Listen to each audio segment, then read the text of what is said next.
ಅನಿಸುತ್ತೆ ಔಟ್ಸೈಡ್ ಹೋಗಿ ದುಡ್ಕೊಂಬರೋದು ಎಷ್ಟು ಈಸಿ ಅಂತ. ಯಾಕೆ ಅಂದರೆ ಮನೇಲಿರ್ತಕ್ಕಂಥ ಜವಾಬ್ದಾರಿಗಳಾಗ್ಬೋದು, ಕೆಲಸಗಳಾಗ್ಬೋದು ನಮ್ಮನ್ನು ಅಷ್ಟೊಂದು ಟಾರ್ಚರ್ ಮಾಡಿಬಿಡುತ್ತೆ ಅಂತ ಹೇಳ್ಬೋದು. ಯಾಕೆ ಅಂದರೆ ಪ್ರತಿಯೊಬ್ಬ ಗೃಹಿಣಿ ಆಗ್ಬೋದು ಅಥವಾ ಹೌಸ್ ಮೇಕರ್ ಅಂತ ಏನು ಹೇಳ್ತೀವಿ, ಅಫ್ಕೋರ್ಸ್ ಹೌಸ್ ವೈಫ್ಸ್ ಇವಾಗ ಹೌಸ್ ಮೇಕರ್ ಅಂತ ಕರೆಯಲ್ಪಡ್ತಾ ಇದ್ದಾರೆ, ಅದು ನಿಮಗೆಲ್ರಿಗೂ ಗೊತ್ತೇ ಇರುತ್ತೆ. ಅದರಲ್ಲೂ ಕೆಲವೊಬ್ಬರಂತೂ ಕೇವಲ ಹೌಸ್ ಮೇಕರ್ ಮಾತ್ರ ಆಗಿರೋದಿಲ್ಲ, ಮಕ್ಕಳನ್ನು ನೋಡ್ಕೋಬೇಕಾಗಿರೋಂಥ ಜವಾಬ್ದಾರಿ ಅಂತಕ್ಕಂಥದ್ದೊಂದು ಇರುತ್ತೆ. ಅದೇ ರೀತಿಯಾಗಿ ಅವರು ಎಗೈನ್ ಕನ್ಸೀವ್ ಆಗಿದ್ರೆ ಅಂತೂ ಅದ್ರ ಕತೆ ಹೇಳೋದೇ ಬೇಡ. ಇಬ್ಬರಿಬ್ಬರು ಮಕ್ಕಳ ಜೊತೆ ಅವ್ರಿಗೆ ಸ್ಪೆಂಡ್ ಮಾಡೋವಂಥ ಟೈಮ್ ಆಗಿರ್ಬೋದು ಅಥವಾ ಅವ್ರು ಪಡೋವಂಥ ಪಾಡುಗಳಾಗಿರ್ಬೋದು, ಕೇಳೋಕ್ಕೆ ಹೋಗಬೇಡಿ. ಇದಕ್ಕೂ ಮುಂಚೆ ನಾನೇನು ಹೇಳ್ತಾ ಇದ್ದೆ, ಹೌಸ್ ವೈಫ್ಸ್ ಆಗಿ ತುಂಬಾ ವರ್ಕ್ ಇರುತ್ತೆ, ತುಂಬಾ ಹೆಕ್ಟಿಕ್ ಅನಿಸುತ್ತೆ ಅಂತ.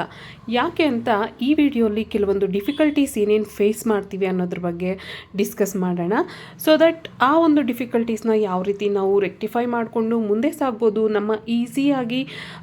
ನಮ್ಮ ಕೆಲಸಗಳನ್ನು ಈಸಿಯಾಗಿ ಯಾವ ರೀತಿ ಮಾಡ್ಕೋಬಹುದು ಅನ್ನೋದ್ರ ಬಗ್ಗೆ ಕೆಲವೊಂದು ಟಿಪ್ಸ್ನ ಕೊಡ್ತಾ ಈ ವಿಡಿಯೋನ ನಾನು ಶುರು ಮಾಡ್ತೀನಿ.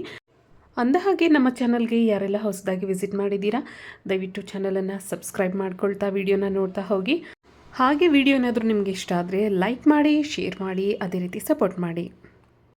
ನಮ್ಮ ಹೌಸ್ ಮೇಕರ್ಸ್ ಒಂದು ರೀತಿ ಸರ್ಕಸ್ ರಿಂಗಲ್ಲಿರ್ತಕ್ಕಂಥ ರಿಂಗ್ ಮಾಸ್ಟರ್ ಇದ್ದಂಗೆ. ಯಾಕೆ ಅಂತ ಕೇಳ್ತೀರಾ, ಸರ್ಕಸ್ನಲ್ಲಿ ಯಾವ ರೀತಿ ರಿಂಗ್ ಮಾಸ್ಟರ್ ಅಂತಕ್ಕಂಥವ್ರು ಸಿಂಹ ಆಗಲಿ, ಲಯನ್ ಆಗಲಿ ಅಥವಾ ಬೇರೆ ಬೇರೆ ರೀತಿಯ ಪ್ರಾಣಿಗಳಾಗಲಿ ಅವುಗಳನ್ನು ಯಾವ ರೀತಿ ಹ್ಯಾಂಡಲ್ ಮಾಡ್ತಾರೆ, ಧೈರ್ಯವಾಗಿ ಆಗ್ಬೋದು ಅಥವಾ ತುಂಬಾ ಕಷ್ಟಪಟ್ಟಾಗ್ಬೋದು, ಯಾವುದೇ ರೀತಿ ಆಗ್ಬೋದು, the way he handles is very brave ಅಂತ ಹೇಳ್ಬೋದು ಆ್ಯಂಡ್ ವೆರಿ ಮೋಟಿವೇಟಿಂಗ್ ಅಂತ ಹೇಳ್ಬೋದು ಅಲ್ವಾ. ಯಾಕೆ ಅಂದರೆ ಈ ಪ್ರಾಣಿಗಳನ್ನು ಏನು ನಾವು ಇವಾಗ ಸರ್ಕಸ್ಸಲ್ಲಿರೋ ಪ್ರಾಣಿಗಳನ್ನು ತಗೊಂಡ್ವಿ ಎಕ್ಸಾಂಪಲ್ ಆಗಿ, ಅವು ನಮ್ಮ ಮನೆಯಲ್ಲಿರ್ತಕ್ಕಂಥ ಕೆಲಸಗಳು ಹಾಗೆ ಜವಾಬ್ದಾರಿಗಳಂತ ಹೇಳ್ಬೋದು. ಸೊ ಪ್ರತಿಯೊಂದು ಹೌಸ್ ಮೇಕರು ಸಹ ಇಲ್ಲಿ ಒಂದು ರೀತಿ ರಿಂಗ್ ಮಾಸ್ಟರ್ ಅಂತಲೇ ಹೇಳ್ಬೋದು. ಅಷ್ಟೊಂದು ಧೈರ್ಯವಾಗಿ ಅವರ ಒಂದು ಕೆಲಸಗಳಾಗ್ಬೋದು ಅಥವಾ ಜವಾಬ್ದಾರಿಗಳನ್ನಾಗ್ಬೋದು ನಡೆಸ್ಕೊಂಡು ಹೋಗ್ತಾ ಇರ್ತಾರೆ. ಸೊ ನಮ್ಮ ತಾಯಂದ್ರೇನಿದ್ದಾರೆ ಅವರೆಲ್ಲ ಆಗಿನ ಕಾಲದಲ್ಲಿ ಯಾವ ರೀತಿ ಕಷ್ಟಪಟ್ಟರು ಅನ್ನೋದನ್ನು ನೆನೆಸ್ಕೊಂಡ್ರೆ ಈಗಲಾದರೂ ನಮಗೆ ಎಲ್ಲ ಬೇಕಾದಂಥ ಫೆಸಿಲಿಟೀಸನ್ನು ನಾವು ಪಡ್ಕೊಂಡಿದ್ದೀವಿ, ನಮ್ಮ ತಂದೆ ತಾಯಿ ಆಶೀರ್ವಾದದಿಂದ ಆಗ್ಬೋದು ಅಥವಾ ನಮ್ಮ ಸ್ವಯಂ ಕೃಷಿಯಿಂದನೇ ಆಗ್ಬೋದು, what ever it is. But ನಮ್ಗೆ ಇವಾಗ ಫೆಸಿಲಿಟೀಸ್ ಇರೋಷ್ಟು ಆಗಿನ ಕಾಲದಲ್ಲಿ ನಮ್ಮ ತಂದೆ ತಾಯಂದ್ರಿಗೆ ಇರಲಿಲ್ಲ. ಅವ್ರು ಎಷ್ಟು ಕಷ್ಟಪಟ್ಟು ನಮ್ಮನ್ನು ಬೆಳೆಸಿದ್ದಾರೆ, ಹೆತ್ತು ಹೊತ್ತು ಸಾಕಿದ್ದಾರೆ ಅನ್ನೋದನ್ನು ನೆನೆಸ್ಕೊಂಡ್ರೆ ಒಂದು ರೀತಿ ಗೂಸ್ ಬಂಪ್ಸ್ ಬರುತ್ತೆ ಆ್ಯಂಡ್ ನಮಗೆ ಅವರೇ ಒಂದು ರೀತಿ ಮಾದರಿ ಅಂತ ಹೇಳ್ಬೋದು. ಸಾಮಾನ್ಯವಾಗಿ ಯಾವುದೇ ಹೆಣ್ಣಿಗಾಗಿರ್ಬೋದು ತನ್ನ ಪ್ರೆಗ್ನೆನ್ಸಿ ಟೈಮಲ್ಲಿ ಅಥವಾ ತನ್ನ ಬಾಣಂತಿತನದ ಒಂದು ಸಮಯದಲ್ಲಾಗ್ಬೋದು, ಯಾವ ರೀತಿ ನಾವು ನಮ್ಮ ಮಕ್ಕಳನ್ನು ಆರೈಕೆ ಮಾಡಿದ್ವಿ, ಯಾವ ರೀತಿ ಪ್ರೊಟೆಕ್ಟ್ ಮಾಡ್ಕೊಂಡ್ವಿ ಅನ್ನೋದು ತುಂಬಾ ಇಂಪಾರ್ಟೆಂಟ್ ಆಗುತ್ತೆ. ಯಾರೆಲ್ಲ ಸಹಾಯಕ್ಕೆ ಬಂದರು, ಯಾರೆಲ್ಲ ಸಹಾಯಕ್ಕೆ ಬರಲಿಲ್ಲ ಅನ್ನೋದು ಸಹ ಮ್ಯಾಟರ್ ಆಗುತ್ತೆ. ಯಾಕೆಂತಂದರೆ ನಮ್ಮ ತಾಯಂದರು ನಮಗೆ ಯಾವುದೇ ರೀತಿ ಸಹಾಯ ಇಲ್ಲದೆ ಇದ್ದರೂ ಹೆತ್ತು ಹೊತ್ತು ಸಾಕಿರೋವಂಥದ್ದೇನಿದೆ ಉದಾಹರಣೆಗಳು, ಅವು ನಮ್ಮನ್ನು ಹೆಚ್ಚು ಮೋಟಿವೇಟ್ ಮಾಡುತ್ತೆ ಅಂತ ಹೇಳ್ಬೋದು.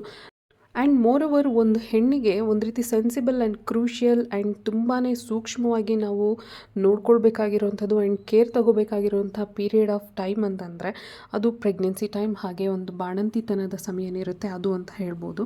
ಆ ಒಂದು ಟೈಮ್ನಲ್ಲಿ ನಮ್ಮ ಸುತ್ತಮುತ್ತಲು ಇರ್ತಕ್ಕಂಥ ಜನ ನಮ್ಮನ್ನು ಹೇಗೆ ಟ್ರೀಟ್ ಮಾಡಿರ್ತಾರೆ ಅನ್ನೋದು ಜೀವನ ಪರ್ಯಂತ ಯಾವುದೇ ಹೆಣ್ಣು ಮರೆಯೋದಿಲ್ಲ. ಆ್ಯಂಡ್ ಆ ಒಂದು ಸಮಯದಲ್ಲಿ ಟ್ರೀಟ್ ಮಾಡಿರ್ತಕ್ಕಂಥ ಜನ ಎಷ್ಟು ಸೆನ್ಸಿಬಲ್ ಆಗಿ ನಿಮ್ಮ ಹತ್ರ ನಡ್ಕೊಂಡಿದ್ದಾರೆ ಅನ್ನೋದು ಇಂಪಾರ್ಟೆಂಟ್ ಆಗುತ್ತೆ.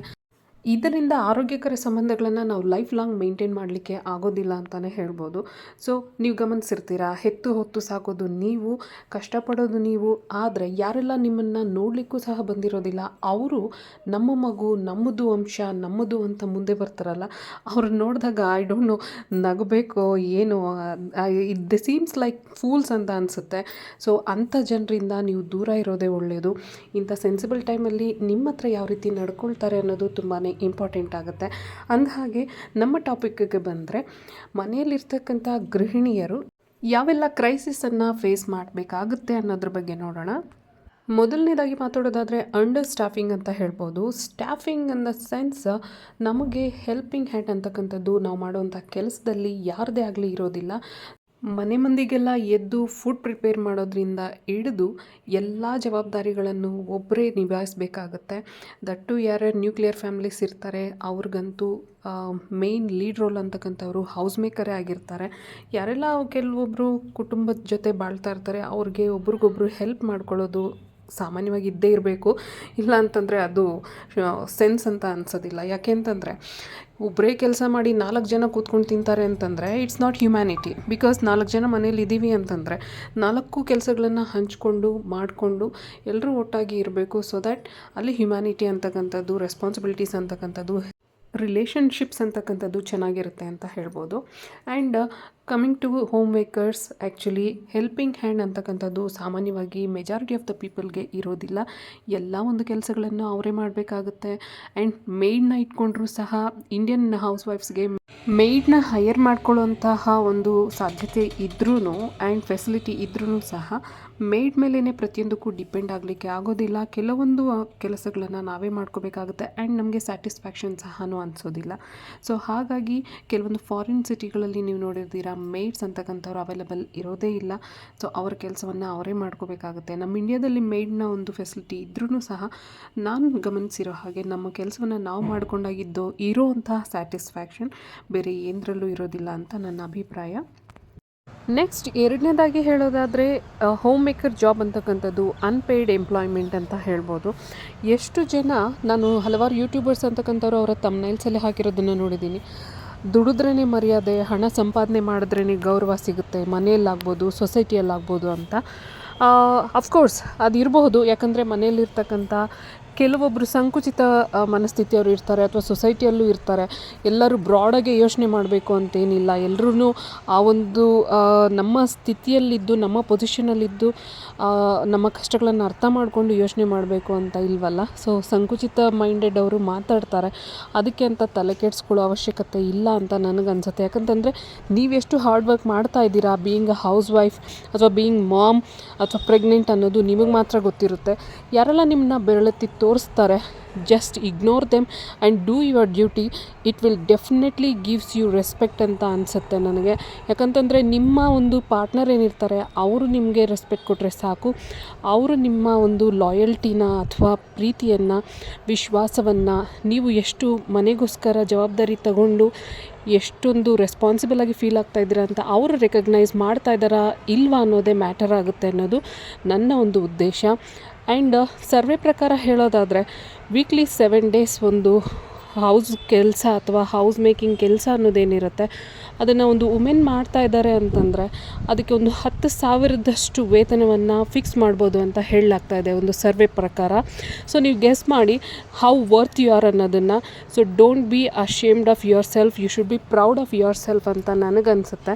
ಆ್ಯಂಡ್ ಮೂರನೇದಾಗಿ ಮಾತಾಡೋದಾದರೆ ಅಕ್ಯೂಸೇಷನ್ಸ್ ಅಂತ ಹೇಳ್ಬೋದು. ಅಂದರೆ ನಿಮ್ಮನ್ನು ಅಕ್ಯೂಸ್ಡಾಗಿ ಯಾರು ಟ್ರೀಟ್ ಮಾಡ್ತಾರೆ ಅವರಿಂದ ನಿಮಗೆ ತುಂಬಾ ತೊಂದರೆ ಆಗ್ತಾ ಇರುತ್ತೆ. ನೀವು ಮೆಂಟಲಿ, ಫಿಸಿಕಲಿ ಯಾವುದೇ ಒಂದು ವರ್ಕ್ ಮೇಲೆ ಮನೆಯಲ್ಲಿ ಫೋಕಸ್ ಮಾಡೋಕ್ಕಾಗೋದಿಲ್ಲ.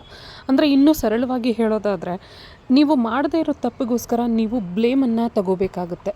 ಇದನ್ನು ಅಕ್ಯೂಸ್ ಮಾಡೋದು ಅಂತ ಹೇಳ್ಬೋದು, ಅಕ್ಯೂಸ್ ಆಗಿ ನಿಮ್ಮನ್ನು ಟ್ರೀಟ್ ಮಾಡೋದು ಅಂತ ಹೇಳ್ಬೋದು. ಸಾಮಾನ್ಯವಾಗಿ ನಾನು ನೋಡಿದಾಗೆ ಮೋಸ್ಟ್ ಆಫ್ ದ ವುಮೆನ್ಸ್ ಅಂತಕ್ಕಂಥವ್ರು, ತಾಯಂದಿರು ಅಂತಕ್ಕಂಥವ್ರು ಎಷ್ಟೆಲ್ಲ ಕೆಲಸ ಮಾಡ್ತಾರೆ ಮನೆಯಲ್ಲಿ, ಅದಕ್ಕೆ ತಕ್ಕನಾಗೆ ಬ್ಲೇಮಿಂಗ್ಸನ್ನು ಸಹ ತಗೊಳ್ತಾ ಇದ್ದಾರೆ.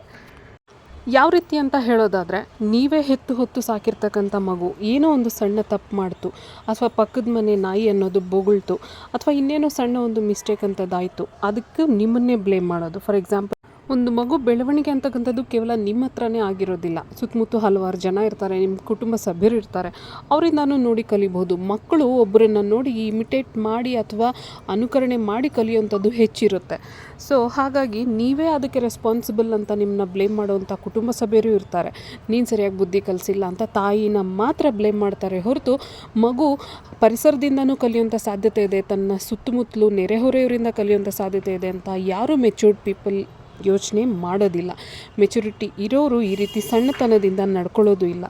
ಆ್ಯಂಡ್ ಪಕ್ಕದ ಮನೆ ನಾಯಿ ಬೊಗಳಿದ್ರೂ ಸಹ ನಿಮ್ಮದೇ ತಪ್ಪು ಅಂತ ಹೇಳ್ತಾರೆ. ಯಾಕೆ ಗೊತ್ತಾ, ನೀವು ಅವ್ರಿಗೆ ಹೇಳಬೇಕಿತ್ತು ಬೊಗಳ್ದಿರ ನೋಡ್ಕೊಳ್ಳಿ ಅಂತ. ಸೊ ಹಾಗಾಗಿ ಇಂಥ ವ್ಯಕ್ತಿಗಳಿಗೋಸ್ಕರ ಬ್ಲೇಮಿಂಗ್ಸನ್ನು ತಗೊಂಡು ಹಲವಾರು ಹೌಸ್ ವೈಫ್ಸ್ ಅಂತಕ್ಕಂಥವ್ರು ತುಂಬಾ ಸಫರ್ ಆಗ್ತಾ ಇದ್ದಾರೆ. ಮಾಡದೇ ಇರೋವಂತಹ ತಪ್ಪಿಗೂ ಸಹ ಹೌಸ್ ವೈಫ್ಸ್ ಬ್ಲೇಮಿಂಗ್ಸನ್ನು ತಗೊತಾ ಇದ್ದಾರೆ. ಫಾರ್ ಎಕ್ಸಾಂಪಲ್, ಮನೇಲಿ ಒಂದಕ್ಕಿಂತ ಮಕ್ಕಳು ಅಂತಕ್ಕಂಥವ್ರು ಜಾಸ್ತಿ ಇದ್ದರು ಅಂತ ಅಂದ್ಕೊಳ್ಳಿ. ಅದು ಅನ್ಲಕ್ಕಿಲಿ ನಿಮ್ಮ ಮಗು ಅಲ್ಲದೆ ಇದ್ದರೆ ಅಂತೂ ಅದ್ರ ಕತೆ ಹೇಳೋದೇ ಬೇಡ. ಸಿಂಪಲ್ ಲಾಜಿಕ್ ಏನು ಗೊತ್ತಾ, ಹೆತ್ತ ತಾಯಿಗೆ ಮೊದಲನೇ ಪ್ರಿಫರೆನ್ಸ್ ಯಾವತ್ತೂ ಸಹ ತನ್ನ ಮಗುನೇ ಆಗಿರುತ್ತೆ. ಅದನ್ನು ಮೈಂಡಲ್ಲಿ ಇಟ್ಕೊಳ್ಳೋವಂಥ ಜನ ತುಂಬಾ ಕಡಿಮೆ ಈ ಒಂದು ಸಮಾಜದಲ್ಲಿ. ಸೊ ಈ ರೀತಿಯ ಬ್ಲೇಮಿಂಗ್ಸನ್ನು ತಗೊಳ್ತಾ ಅಕ್ಯುಸೇಷನ್ಸ್ನ ಅನುಭವಿಸ್ತಾ ಎಷ್ಟೋ ಜನ ಹೆಣ್ಮಕ್ಳು ಕುಟುಂಬಕ್ಕೋಸ್ಕರ ಆ್ಯಂಡ್ ನಮ್ಮದು ನಾವು ಅಂತ ಇರಬೇಕು ಅನ್ನೋದಕ್ಕೋಸ್ಕರ ತುಂಬಾ ಸಫರ್ ಆಗ್ತಾ ಇದ್ದಾರೆ. ಇದನ್ನೆಲ್ಲ ಅರ್ಥ ಮಾಡಿಕೊಂಡು ದಯವಿಟ್ಟು ಎಲ್ಲರೂ ಸಹ ವುಮೆನ್ಸ್ಗೆ ಹೆಲ್ಪ್ ಮಾಡಿ ಆ್ಯಂಡ್ ಅಂಡರ್ಸ್ಟ್ಯಾಂಡ್ ಮಾಡ್ಕೊಳ್ಳಿ what they are going through ಅನ್ನೋದನ್ನು. ಯಾಕೆ ಅಂತಂದರೆ end of the day if women is stable and perfect and healthy all the family members will be good and healthy ಅಂತ ಹೇಳ್ಬೋದು. ಆ್ಯಂಡ್ ಕುಟುಂಬದ ಒಂದು ಆರೋಗ್ಯಕ್ಕೆ ಮೊದಲನೆಯ ಮೆಟ್ಟಿಲು ಬಂದು ಆ ಕುಟುಂಬದ ಹೆಣ್ಣು ಮಕ್ಕಳ ಆರೋಗ್ಯ ಅಂತ ಹೇಳ್ಬೋದು. And last but not the least attention and time for her self ಅಂತಕ್ಕಂಥ ಒಂದು ಪಾಯಿಂಟ್ ಬಗ್ಗೆ ಮಾತಾಡಬೇಕಾಗಿದೆ. ಅಂದರೆ ರೆಸ್ಪಾನ್ಸಿಬಲ್ ಇರ್ತಕ್ಕಂಥ ಪ್ರತಿಯೊಂದು ಹೌಸ್ ಮೇಕರ್ ಸಹ ತನ್ನ ದಿನವಿಡೀ ಸಮಯವನ್ನು ಕುಟುಂಬಕ್ಕೋಸ್ಕರ ಹಾಗೂ ಮಕ್ಕಳಿಗೋಸ್ಕರ ಮೀಸಲಿಡ್ತಾರೆ ಹೊರತು ತಮಗೋಸ್ಕರ ತಾವು ಯಾವುದೇ ರೀತಿಯ ಅಟೆನ್ಷನ್ ಅಂತಕ್ಕಂಥದ್ದು ತಗೊಳ್ಳೋದಿಲ್ಲ ಆ್ಯಂಡ್ ಟೈಮ್ ಅನ್ನೋದನ್ನು ಕೊಟ್ಕೊಳ್ಳೋದಿಲ್ಲ. ತಮ್ಮ ಹವ್ಯಾಸಗಳೊಂದಿಗೆ ಈ ಹಿಂದೆ ಸ್ಪೆಂಡ್ ಮಾಡಿದಂಥ ಟೈಮ್ ಆಗಿರ್ಬೋದು ಅಥವಾ ಘಟನೆಗಳಾಗಿರ್ಬೋದು ಆ್ಯಂಡ್ ಆಲ್ಸೋ ತಮ್ಮ ಬಾಲ್ಯದ ಗೆಳೆಯರನ್ನು ಸಹ ಮರೆತು ಬಿಡಬೇಕಾಗುತ್ತೆ. ಸೊ ಈ ಎಲ್ಲ ರೆಸ್ಪಾನ್ಸಿಬಿಲಿಟೀಸ್ನ ನಿಭಾಯಿಸೋದ್ರಲ್ಲಿ ಹೆಣ್ಣು ಸೊಸೆಯಾಗಿ, ಹೆಂಡತಿಯಾಗಿ ಹಾಗೂ ತಾಯಿಯಾಗಿ ತನ್ನನ್ನು ಪ್ರತಿನಿತ್ಯ ಅಂದರೆ 24/7 ಆಯ್ಕೆ ಮಾಡ್ಕೊಳ್ತಾನೆ ಇರ್ತಾಳೆ. ಸೊ ಹಾಗಾಗಿ ತನಗೆ ತಾನು ಯಾವುದೇ ರೀತಿಯ ಟೈಮ್ ಅಂತಕ್ಕಂಥದ್ದು ಕೊಟ್ಕೊಳ್ಳಿಕ್ಕೆ ಆಗೋದಿಲ್ಲ. ಯಾವುದೇ ರೀತಿಯ ರಜೆ ಆಗ್ಬೋದು ಅಥವಾ ಲೀವ್ ಆ್ಯಂಡ್ ಬ್ರೇಕ್ ಇಲ್ಲದೆ ಇರ್ತಕ್ಕಂಥ ಕೆಲಸ ಅಂದರೆ ಅದು ಹೌಸ್ ಮೇಕಿಂಗ್ ಕೆಲಸ ಅಂತ ಹೇಳ್ಬೋದು. ಹಾಗೆ ಮನೆಯ ಜವಾಬ್ದಾರಿಗಳನ್ನು ನಿಭಾಯಿಸೋದು ಅಂತ ಹೇಳ್ಬೋದು. ಸೊ ಇದಿಷ್ಟು ಆಗಿತ್ತು ಹೌಸ್ ವೈಫ್ಸ್ ಯಾವ ರೀತಿ ಒಂದು ಕ್ರೈಸಿಸನ್ನು ಫೇಸ್ ಮಾಡ್ತಾರೆ ತಮ್ಮ ಜೀವನದುದ್ದಕ್ಕೂ ಅಂತಕ್ಕಂಥದ್ದು. ಆ್ಯಂಡ್ ಇನ್ನೂ ಹಲವಾರು ಅಂಶಗಳಿದೆ. ಅದು ಜನರಲಿ ನಾವೆಲ್ಲರೂ ಫೇಸ್ ಮಾಡುವಂಥದ್ದು. ಸಣ್ಣ ಪುಟ್ಟದಕ್ಕೆ ಯಾವುದೇ ರೀತಿಯ ಯೋಚನೆ ಇಲ್ಲ. ಆದರೆ ಈ ರೀತಿಯ ಕೆಲವೊಂದು ಡಿಫಿಕಲ್ಟೀಸ್ ಅಂತ ಏನಿರ್ತದೆ ಈ ಟೈಮಲ್ಲಿ ನಿಮ್ಮ ಪಾರ್ಟ್ನರ್ ಹಸ್ಬೆಂಡ್ ಯಾರಿರ್ತಾರೆ ಅಥವಾ ವೈಫ್ ಯಾರಿರ್ತಾರೆ ಇವರ ಒಂದು ಹೆಲ್ಪ್ ಅಥವಾ ಇವರ ಒಂದು ಅಂಡರ್ಸ್ಟ್ಯಾಂಡಿಂಗ್ ಅಂತಕ್ಕಂಥದ್ದು ತುಂಬಾ ಇಂಪಾರ್ಟೆಂಟ್ ಆಗುತ್ತೆ. ಆ್ಯಂಡ್ ಆಲ್ಸೋ ಫ್ಯಾಮಿಲಿ ಸಪೋರ್ಟ್ ಸಹ ತುಂಬಾ ಬೇಕಾಗುತ್ತೆ. ಫ್ಯಾಮಿಲಿ ಸಪೋರ್ಟ್ ಅಂತಕ್ಕಂಥದ್ದು ಇದ್ದರೆ ದೇ ಕ್ಯಾನ್ ಅಚೀವ್ ಎನಿಥಿಂಗ್ ಅಂತ ಅನಿಸುತ್ತೆ. ಅವರು ಸಹ ಹ್ಯಾಪಿಲಿ ಮನೆಯನ್ನು ಲೀಡ್ ಮಾಡ್ಬೋದು ಅಂತ ಅನಿಸುತ್ತೆ. ಫರ್ಗಿವ್ ಮೀ, ನನ್ನ ವಾಯ್ಸ್ ಸ್ವಲ್ಪ ಲೋ ಇದೆ ಬಿಕಾಸ್ ಮಗು ಮಲಗಿರೋದ್ರಿಂದ ನಾನು ಜೋರಾಗಿ ಸ್ಪಷ್ಟವಾಗಿ ಮಾತಾಡಲಿಕ್ಕೆ ಆಗ್ತಿಲ್ಲ. ಸೊ ಎನಿಹೌ ಇದಿಷ್ಟು ಆಗಿತ್ತು ಏನೆಲ್ಲ ಡಿಫಿಕಲ್ಟೀಸ್ನ ಹೌಸ್ ವೈಫ್ಸ್ ಫೇಸ್ ಮಾಡ್ತಾರೆ ಅನ್ನೋದ್ರ ಬಗ್ಗೆ. ಈ ವಿಡಿಯೋಲಿ ಶೇರ್ ಮಾಡಿರ್ತಕ್ಕಂಥ ಅಂಶಗಳು ಕೇವಲ ನನ್ನೊಬ್ಬಳ ಅನುಭವದ ಬಗ್ಗೆ ಕುರಿತಾಗಿರೋದಿಲ್ಲ. ನನ್ನ ಸುತ್ತಮುತ್ತಲೂ ನಡೆದಿರ್ತಕ್ಕಂಥ ಘಟನೆಗಳ ಅನುಸಾರವಾಗಿ ಸಹ ಹೇಳಲಾಗಿರುತ್ತೆ. ಆ್ಯಂಡ್ ನನ್ನ ಇತರೆ ಫ್ರೆಂಡ್ಸ್ ಯಾರಿರ್ತಾರೆ ಅಥವಾ ಸುತ್ತಮುತ್ತಲೂ ಇರ್ತಕ್ಕಂಥ ನೆರೆಯವರು ಯಾರಿರ್ತಾರೆ ಅವರ ಒಂದು ಎಕ್ಸ್ಪೀರಿಯನ್ಸಸ್ನು ಸಹ ಆ್ಯಡ್ ಮಾಡಲಾಗಿದೆ. ಸೊ ದ್ಯಾಟ್ ನಿಮಗೂ ಸಹ ರಿಲೇಟ್ ಆಗೋ ರೀತಿ ಹೇಳಲಾಗಿದೆ. ನೀವೇನಾದರೂ ರಿಲೇಟ್ ಆಗಿದ್ದರೆ ಈ ವಿಡಿಯೋನ ಲೈಕ್ ಮಾಡಿ, ಶೇರ್ ಮಾಡಿ, ಅದೇ ರೀತಿಯಾಗಿ ಚಾನಲನ್ನು ಸಬ್ಸ್ಕ್ರೈಬ್ ಆಗಿ ಅಂತ ಹೇಳ್ತಾ ಸೊ ಸಿಗೋಣ ಮತ್ತೊಂದು ಬ್ಯೂಟಿಫುಲ್ ಆ್ಯಂಡ್ ಇಂಟ್ರೆಸ್ಟಿಂಗ್ ವಿಡಿಯೋ ಒಂದಿಗೆ. ಧನ್ಯವಾದಗಳು.